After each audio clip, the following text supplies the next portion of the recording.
વડોદરા શહેરના રાવપુરા વિસ્તારમાં આવેલા નર્મદા એપાર્ટમેન્ટમાં રહેતી અને MS યુનિવર્સિટીમાં ફાર્મસીનો અભ્યાસ કરતી બાંગ્લાદેશી વિદ્યાર્થીની મોહના મંડલે પોતાના રૂમમાં પંખા સાથે ઓઢણીથી ગળા ફાંસો ખાઈને આપઘાત કરી લીધો છે। બાંગ્લાદેશની રહેવાસી 20 વર્ષ મોહના માહોર કુમાર મોન્ડોલ સપ્ટેમ્બર 2024માં વડોદરા શહેરની MS યુનિવર્સિટીમાં અભ્યાસ કરવા માટે આવી હતી અને તે ફાર્મસીના પ્રથમ વર્ષમાં અભ્યાસ કરતી હતી।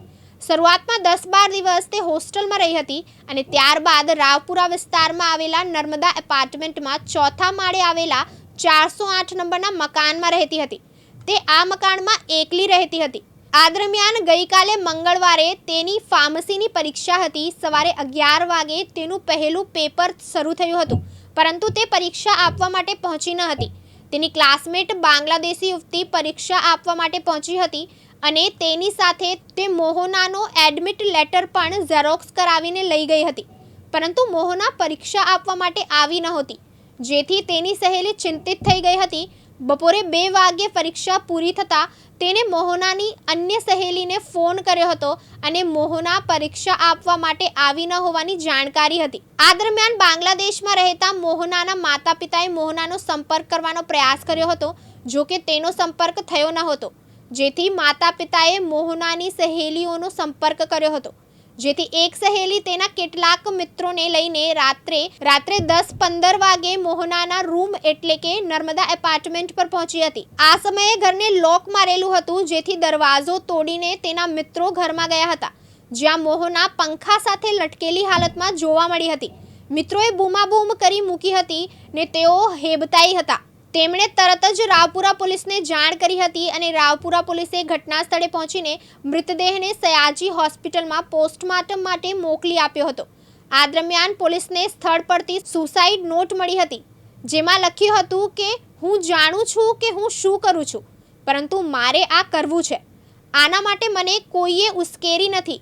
આ ઘટનાની જાણ થતાં ICCRના director Subhash, MS university in charge vice chancellor Dhanesh Patel પણ સયાજી હોસ્પિટલ પહોંચ્યા હતા।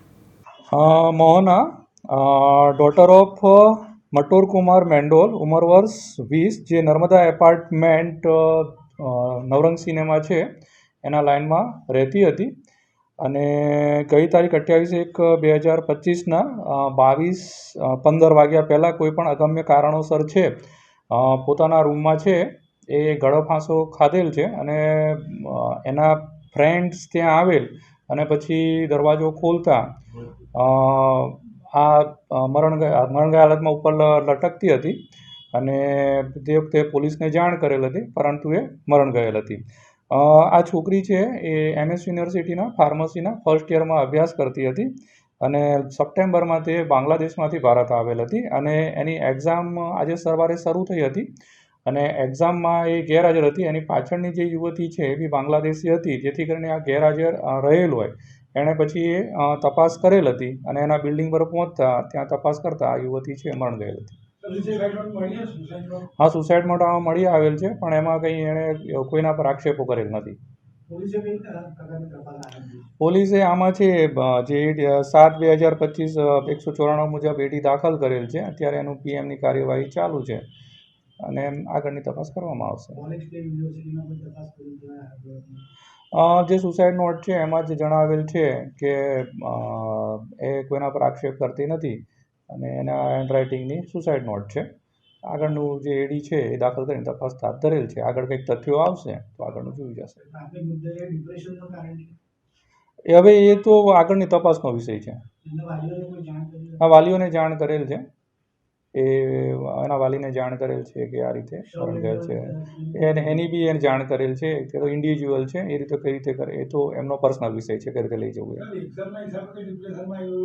એ અમે કહી શકીએ નહીં કે એક્ઝામનું ડિપ્રેશન હતું કે શાનું ડિપ્રેશન હતું। બસ એ કંઈક બીજું જણાવતા નથી એટલે એ કશું નથી, એ કંઈ એમ નથી। હા, એના રૂમમાં એકલી જ હતી। વિજય ચૌહાણ, દિવ્યાંગ ન્યૂઝ, વડોદરા।